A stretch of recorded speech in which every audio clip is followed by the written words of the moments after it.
I am Dietmar Doering, engaged in Sri Lanka for the last 37 years and presently the CEO of the Asian German Research Institute. Hello and welcome back to my vlog. Today's topic is related to our recent vlog regarding the publications of the German Foreign Ministry's website in their travel and safety advices, and we have done a interesting, I think a quite interesting vlog in this regard. Interestingly, on the 9th of December and only 5 days after our vlog went viral in YouTube, the German government smoothened the content of the earlier publication, which now carries lesser gravity on the ground situation here in Sri Lanka. And here's the link. Just here you can see that is in German, but you can get it Google translated very easily. However, we intended to find out whether this type of travel and safety advices in general from foreign governments have any impact on the traveler's mind, on the traveler's decision to visit a country or to abstain from visiting a country. Hence, we conducted a snap survey and we have some interesting results for you. But before showing you the traveler sentiments, we go into the tourist arrival details in 2018 and 2019 in order to get a comparative figure relevant to the 2022 arrival data. So here we show you the tourist arrival data to Sri Lanka. And you can see clearly 118,743 visitors were recorded in October 2019, while in October 2022, so just 2 months before, only 42,026 arrivals were recorded. And here is the comparison chart to that. So a minus of 76,717 tourists compared to 2019 had been recorded for October 2022. And remember, in 2019, Sri Lanka experienced the terrible Easter bombings, which had a heavy impact on travelers, on foreign travelers' decision to visit Sri Lanka in this year. The month of November 2019, however, recorded 176,984 arrivals despite these terrible, tragic Easter bombings. But in November 2022, we had recorded only 59,759 tourists arrived in Sri Lanka, which is a drop compared to 2019 of almost 117,225 tourists. But now you will be shocked to see the financial losses for Sri Lanka tourism compared to these 2 years. Here we show the average loss to Sri Lanka in 2022. And the average loss is figured for single travelers for the October 2022 with $19.5 million. And I'm coming to these figures in detail when it comes to the average daily spending of a tourist visiting Sri Lanka. This is a very low estimate what we have given here.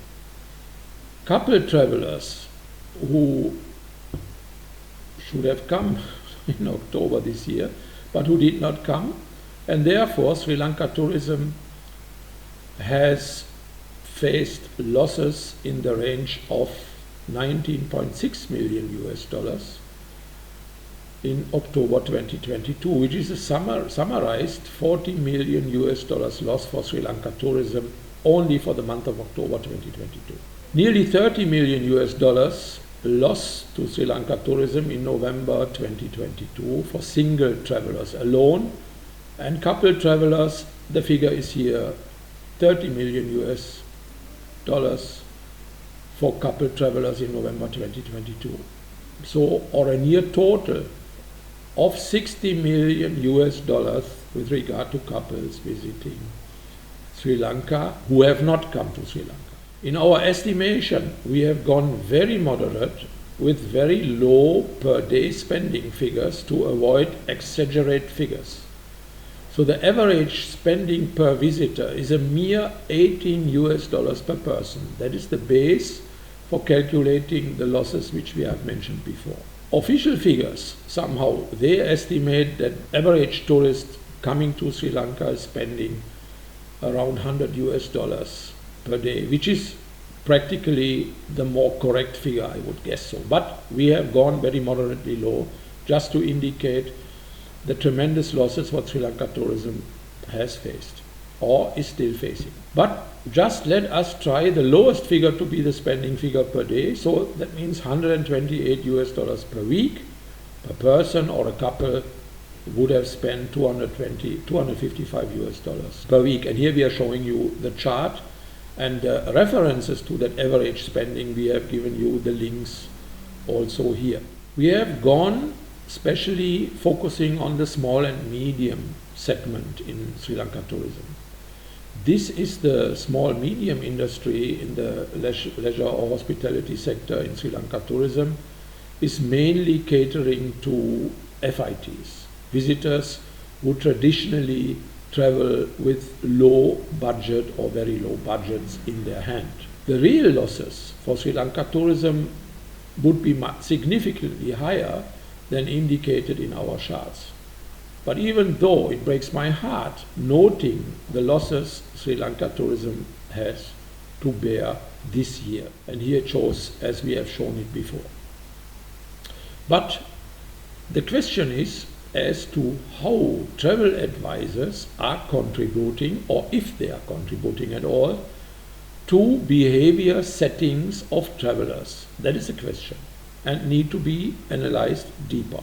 Now I have summarized the 14 caution notices issued by the German government in October.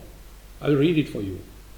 And when you see all that, you might think this is a description which is relevant to an African country who is deeply involved in some war situations in that particular country. Number one, due to the difficult supply situation, unnecessary trips to Sri Lanka are generally discouraged, says everything. The possibility of a resurgence of the protests at any time should be taken into account, says everything.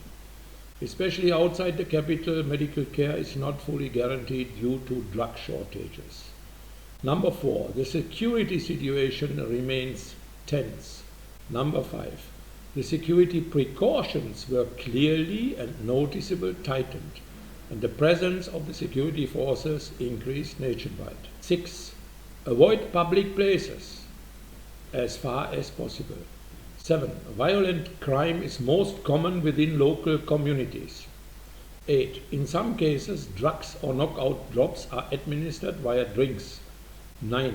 Foreigners, especially women, traveling alone or in small groups are occasionally affected by violent and even sexual assaults, also in tourist centers. 10. There are increasing burglaries in hotels and guest houses. 11. When buying jewelry, cases of fraud or extortionate prices on markets are increasing. 12. When buying herbs and cosmetics, cases of fraud and extortionate prices on markets are increasing. 13. There's a tropical, humid, hot monsoon climate. 14. When public buses, which are often involved in serious accidents due to reckless driving, means avoid the public buses. So I have no other additional comments to make, but just one sentence. These 14 points, they reflect to me like this is a country where there is no law and order. This is a country where you have civil war in all places, and that is a country where you will not survive the tropical hot monsoon climate, and the villagers having permanent fights among each other. So impossible, not recommendable at any time, and generally discouraged to travel to this country. So you can make your own opinion. Our SNAP survey, which we have conducted in recent days, are showing very interesting results, as you can see here in this chart. it proves that gravity of these official travel advisors have an impact on travelers' mind. And you can see in these charts here that around 80% of travelers or potential travelers would rather not travel or definitely not travel to Sri Lanka following the caution notice published by the German Foreign Ministry in October and before. And that what had been publicized, we have shown that in our previous vlog.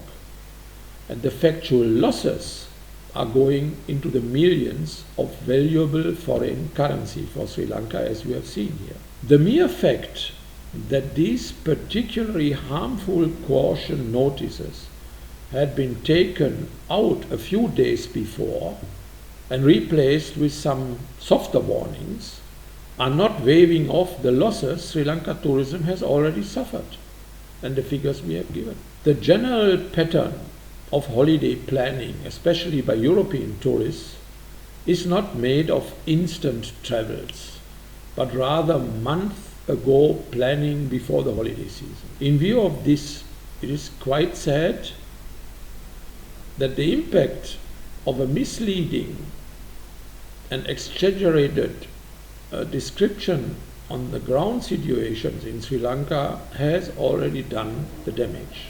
In our understanding, the small and medium sector are the main victims and had to bear the financial losses in the best high season period of the year, which is now December and January. So to conclude, I would again recommend all those who are in the leisure industry in Sri Lanka to make your homework and think, because that what we have presented now is factual proof and shows that nearly 80% of potential travelers are looking to these travel advisors. Join hands, form association and influence that these type of irrelevant, misleading warning notices are in future not published in this way. So I'm closing this petition to all of you, and we are part of that, and I wish you all the best until next time. Goodbye.